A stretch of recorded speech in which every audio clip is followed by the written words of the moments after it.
Entendes o que estás lendo? O podcast que te leva através das páginas da Bíblia, livro por livro, capítulo por capítulo. Uma exposição bíblica emocionante. Aperte os cintos e embarque comigo nesta viagem.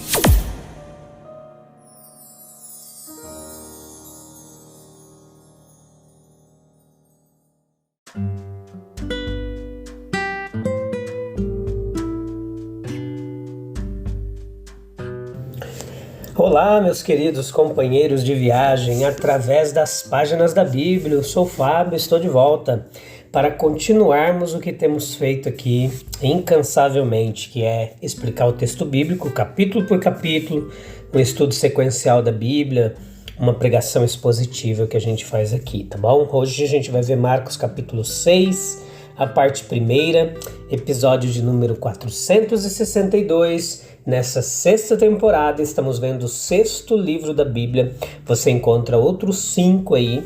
Até agora nós fizemos Evangelho de Lucas, Evangelho de João, Gênesis, Êxodo e Levítico. São os outros livros além de Marcos, tá bom?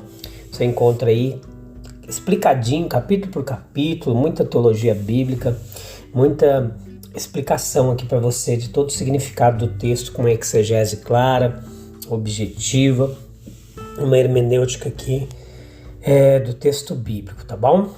O que mais que eu tenho para dizer? Hoje a gente vai ver Jesus voltando para Nazaré. Veja como que foi essa volta dele para Nazaré. A gente vai ver cada detalhe aqui no capítulo 6. Então eu te convido a ler o capítulo 6 e voltar para cá. Se você está gostando desse trabalho, convida mais gente. Nós temos muitas pessoas nos ouvindo em várias partes do Brasil e do mundo que estão acompanhando esses ensinamentos aqui do texto bíblico. E você encontra esse podcast na Deezer, na Amazon Music, no Spotify, no Google Podcasts, na Apple Podcasts e muitos outros aí reprodutores de podcast, tá bom? Então vamos lá? Prontas? Então vamos lá. É o seguinte, Jesus aqui, capítulo 6, versículo 6, ele está agora na sua própria cidade e o texto nos fala que ele vai para a sinagoga. E ali na sinagoga, onde ele aprendeu na juventude, agora ele começa a ensinar. Veja que havia muitos que o conheciam, que o viram entrar e sair, conversaram com ele, e estes, ouvindo, ficaram surpresos. E embora a sabedoria de seus ensinamentos eles não pudessem negar, e nem as obras poderosas realizadas por suas mãos, eles não podiam negar, ainda assim, como eles o conheciam, e a seus parentes muito bem, eles ficaram espantados e não acreditaram nele. Olha só que coisa interessante. O texto nos ensina que eles ficaram surpresos. Como tão facilmente o coração frágil é desviado da bênção por causa do preconceito. Quão grande foi a perda desses nazarenos necessitados, gente. O maravilhoso foi manifestado ali na vida diária, mas parece que eles não percebiam.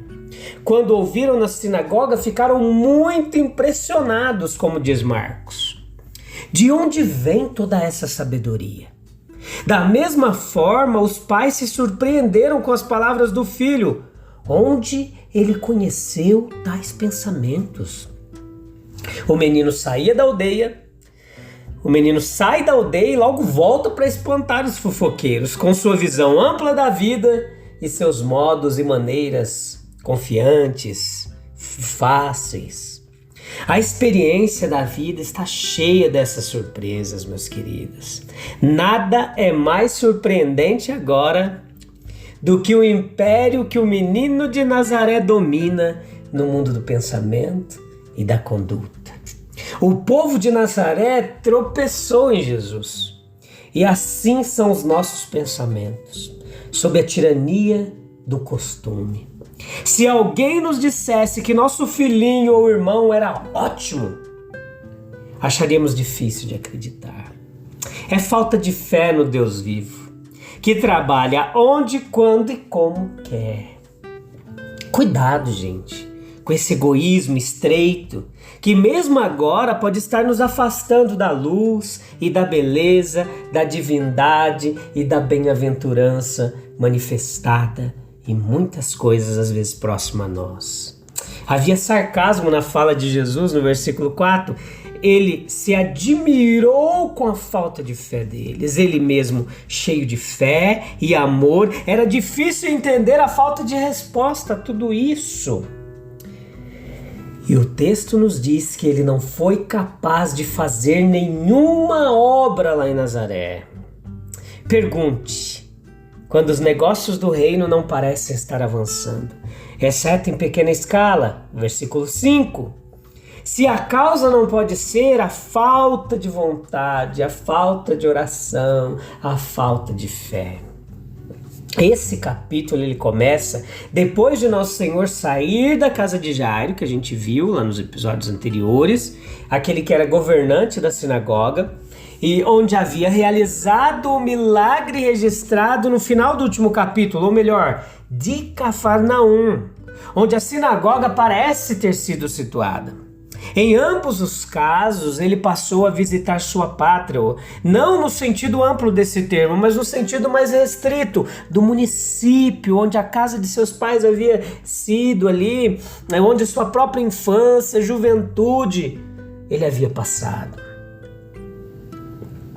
Quase não é necessário lembrar aos nossos queridos ouvintes que, enquanto Belém era o local do nascimento, da natividade, do nascimento do Senhor, Cafarnaum é chamado de sua própria cidade como local de seu frequente descanso e cenário de tantas obras poderosas, tantos milagres. A cidade ou aldeia de Nazaré parece repousar entre as colinas, como aprendemos com a geografia daquela área. As colinas ao redor desse vale feliz, como foi chamado, foram comparadas às pétalas de uma rosa ou à borda de uma concha, com a pequena cidade na encosta mais baixa da colina ocidental, que se elevava bem acima do que de sua elevação de quase 600 pés, cerca de 18 metros. Domina uma das melhores perspectivas ali da Palestina. Com o grande mar e o Carmelo a oeste, a grande planície de Esdraelon, também conhecido como Vale de Jezreel, ou Vale do Megido, a 2 milhas, cerca de 3 quilômetros ao sul. A gente tem Tabor, 6 milhas, cerca de 9.600 metros, ou seja, uns 9 quilômetros ali a sudeste, e o Monte Hermon no norte. Jesus ele havia começado a se dirigir à congregação, sua eloquência e oratória os maravilhavam. Ele não tinha ido longe, no entanto, sem interrupção. Eles admitem sua superioridade, eles reconhecem a sua sabedoria, mas de maneira sinistra eles questionam sua fonte e caráter, perguntando: de onde vem? De cima ou de baixo? O que é? É celestial ou infernal que esse rapaz está fazendo? E então tais obras poderosas são feitas de suas mãos. Ele é o instrumento de algum poder superior, não a causa originária ou autor deles. Tal parece ser a insinuação ali. A inveja, o ciúme estavam na raiz desse preconceito contra Jesus. Eles examinaram a posição humilde de sua família, a ocupação humilde de seus membros. Ele não é, disseram eles, um carpinteiro? Um carpinteiro comum e filho de um carpinteiro? O carpinteiro da aldeia? Eles ignoravam a dignidade do trabalho e a nobreza do trabalho honesto. Eles negligenciaram o fato de que os judeus costumavam aprender um ofício desde cedo, de acordo com as ideias judaicas. Um pai que não ensinasse um ofício a seu filho era considerado culpado de treiná-lo para a desonestidade. Justino Mártir, ele preserva a tradição de Nosso Senhor ter feito arados, cangas e outros implementos agrícolas. Mas eles conheciam sua família e amigos, conheciam-nos tão bem que a familiaridade gerava desprezo, olha só. Eles sabiam quem era Maria, José tendo provavelmente morrido antes dessa época. Eles conheciam seus irmãos, filhos de José e Maria, ou possivelmente seus meio-irmãos. Eles conheciam suas irmãs. Eles não podiam tolerar sua grande manifesta superioridade sobre eles. O nosso Senhor, sem dúvida, sentiu tudo isso intensamente. Mas explicou isso pelo princípio incorporado no provérbio de que um profeta não tem honra em 3 círculos: entre os seus vizinhos, entre os seus parentes e entre os membros mais próximos de sua família. Não é de admirar que ele não pudesse fazer obras poderosas lá. Não que houvesse alguma incapacidade física no próprio Salvador, mas a manifestação do seu poder ela foi condicionada pela disposição fiel ou não de seus ouvintes. Ele se admirou, conforme lemos, tanto com a fé de alguns quanto com a incredulidade de outros. Gente. E depois do versículo 7 ao 13 aqui a gente vê a missão dos 12. O texto, o capítulo nos fala um pouquinho da missão dos 12 apóstolos. O mestre já os havia chamado mais de uma vez, a gente já viu isso aqui. Ele tinha muitas coisas a dizer a eles e sempre os atraía para uma simpatia mais próxima de si mesmo e para um senso mais elevado de responsabilidade individual. O Marcos, ele não é tão detalhista quanto Mateus, mas pelo que ele nos diz, nós somos capazes de entender a natureza da obra e sua razão. Os discípulos agora se tornaram apóstolos. Muitos que ele havia curado proclamavam, não apenas sem permissão, mas contra o seu comando expresso, e os demônios o confessavam continuamente. Veja só, isso foi inconveniente por causa do perigo para a sua pessoa, pelo fato dele ter sido já acusado de estar em conluio com Beelzebu e pela deturpação que ocorreu quanto à natureza e aos objetivos do seu reino. Entenda. Cristo primeiro diz, venha, siga-me, e antes de dizer vá, ele começou a enviá-los de 2 em 2. Isso é, provisoriamente, quando estavam prontos e conforme o seu propósito exigia. Veja que os representantes do ministério cristão, eles foram qualificados para a sua tarefa pela instrução pessoal do mestre e pela comunhão com ele no sofrimento. Os mais altamente qualificados para proclamar o evangelho esperaram até que ele os autorizasse. Sua nomeação tinha relação com sua aptidão pessoal e as exigências da obra de Cristo. Todos os discípulos, eles parecem nunca ter estado longe de Cristo ao mesmo tempo. O estado da sociedade, seus males desenfreados, seu caráter transitório e a atitude de expectativa exibida por muitos foram outras das razões para que eles fossem enviados. Ele os enviou, mas sua presença foi com eles. Sua presença espiritual era apenas o que ele havia dado que eles podiam comunicar aos outros, e enquanto ele acompanhava seus esforços com seu poder. O que eles deveriam levar consigo é sugerido no texto apenas pelas instruções sobre o que não deveriam levar.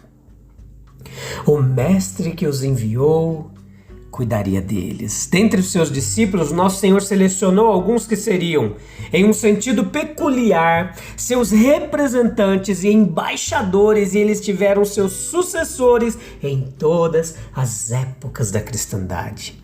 Marcos diz significativamente, então Jesus começou a enviá-los, pois desde esse dia em diante, desde aquele dia ele tem dado trabalho semelhante, qualificado representantes semelhantes. Sim, porque a missão dos 12 aqui, um estudo de suas características e de suas instruções pode ser muito proveitoso para a gente. Tanto os apóstolos o haviam acompanhado e assim ouviram suas instruções e foram testemunhas das suas obras. Isso os qualificou para a missão. Eles não deveriam ensinar dogmas que pudessem ser lidos como para um exame ou uma prova, mas deveriam contar sobre uma vida, uma pessoa, uma morte, um homem por meio de quem eles conheceram a Deus. Portanto, Jesus os chamou para estar com ele e depois os enviou. Esse princípio sempre deveria prevalecer na igreja. Moisés nunca teria proclamado a lei de Deus a menos que ele tivesse ido à sua presença no Sinai. Elias nunca teria ousado tentar o que fez ou fazer o que fez se ele não tivesse sido capaz de perceber a verdade de sua declaração, muitas vezes proferida: o Senhor Deus de Israel, diante de quem estou. Esses discípulos não poderiam ter falado como falaram se eles não estivessem com Jesus. Portanto, se apenas levantarmos certos fatos ou teorias e os ensaiarmos na audiência do povo, sem nunca sentir a proximidade de nosso Senhor, o nosso trabalho será um verdadeiro fracasso espiritual. Primeiro vamos ver o Senhor, como Isaías fez, e quando ouvirmos sua voz, tivermos nossa língua tocada com a brasa viva do altar, estaremos prontos para dizer: aqui estou, Senhor, envie-me. Aqui estou, Senhor, envia-me. Aqui estou, Senhor, envia-me a mim. Ele começou a enviá-los de 2 em 2, por seu encorajamento e ajuda mútuas.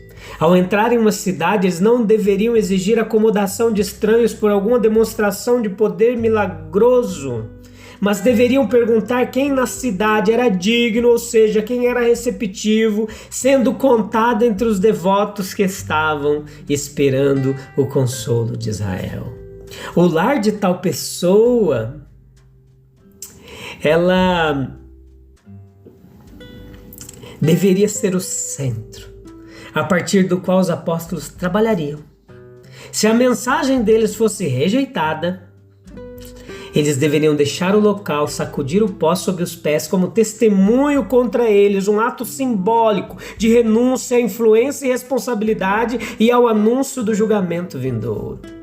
Eles não deveriam tentar forçar homens para ouvir e obedecer. O trabalho espiritual é lento, mas seguro. Não devemos nos esforçar pelo estabelecimento de uma grande organização para abranger todos em um cristianismo nominal.